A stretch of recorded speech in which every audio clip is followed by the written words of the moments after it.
the biggest problem, in my opinion, and I think you'd agree, is birthright citizenship. It makes no sense. I do Just agree. because you're born on American soil does not make you an American. There should be a process. There's a process for my family. And if part of that process was I can become a certain type of citizen, a second-class citizen, and I can't vote or I can't do this, this, and that, that's fine.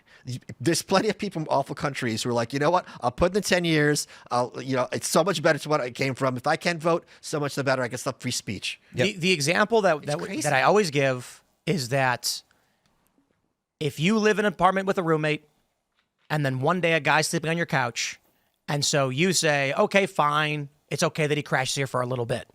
The next person who shows up, you say, you know what, I'm putting my foot down.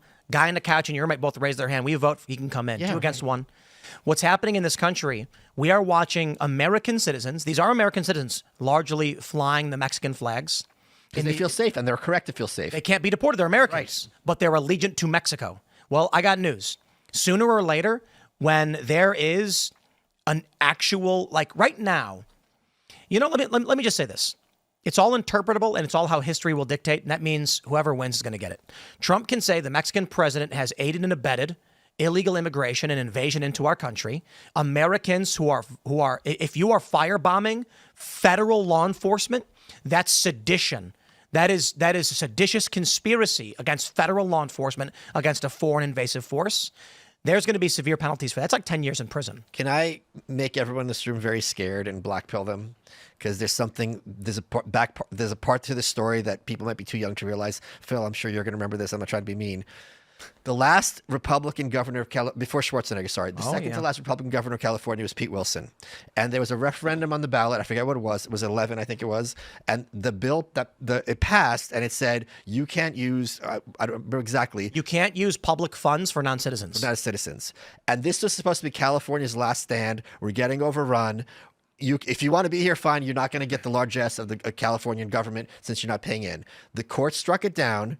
And as a consequence of that, California, which was heavily purple, has gone extremely blue. Yep.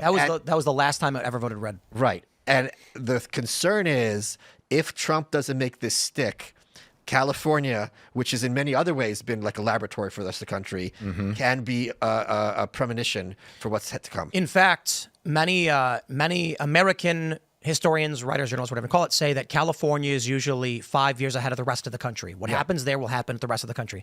But the story with Reagan, I believe it was like amnesty in 1986. He was president. He signed it. Right. So there were 2.9 million illegal immigrants who were overnight granted this amnesty. In 1994, I think it was, is when they said, we want to ban public funds for non-citizens. Right. Well, guess what? The people granted amnesty and their children who were granted amnesty said, you're going to take money away from my aunt, my uncle, my dad, my mom? No. And so they all flipped and voted for the Democrats who promised to make sure illegal immigrants could still get your public funds. That is what happens.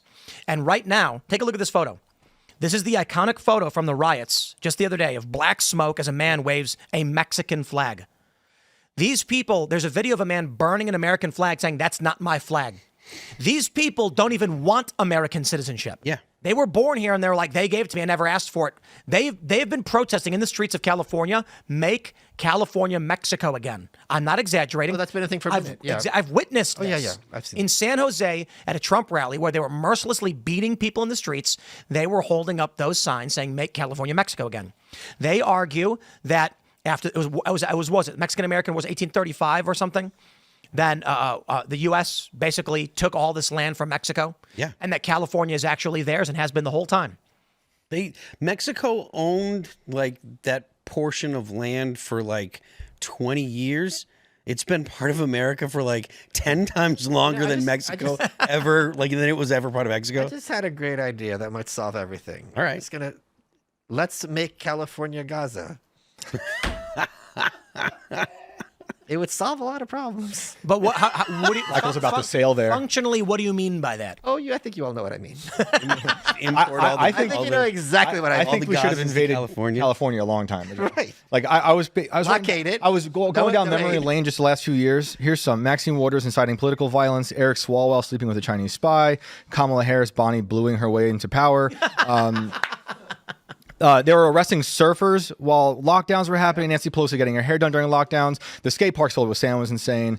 Hollywood was allowed to do its thing while churches were shut down. Yep. And they had secret Chinese police stations in LA and San Francisco. Like, this is not To be fair, America. those secret Chinese police stations all over the country. They were in Nebraska. They were in New York City. What do you mean secret Chinese police? China set up what were like private organizations to police Chinese individuals in this country. Is that a bad thing? They created a shadow Yes, government yes. to enforce laws that aren't on the American books. Wait, but so their job is to make sure Chinese people don't break the law? Don't They bring were China. their own well, stuff. Like, they were Chinese people laws. who would go against the CCP. Yes. I don't hate it. So if you're an You American, should hate that. if you're a Chinese person in the United States, Chinese citizen or Chinese person? a Chinese person, Okay, but not a citizen. not a citizen. Okay. And let's say you fled China to come to the Sure, United sure. They would come and they'd beat and drag you because they're not arresting you. They have no authority to do that. They would detain you under their authority in the United States. Thanks for checking out this clip from Timcast IRL. Make sure to watch the show live Monday through Friday at 8 p.m. Subscribe to this channel, and we will see you all there.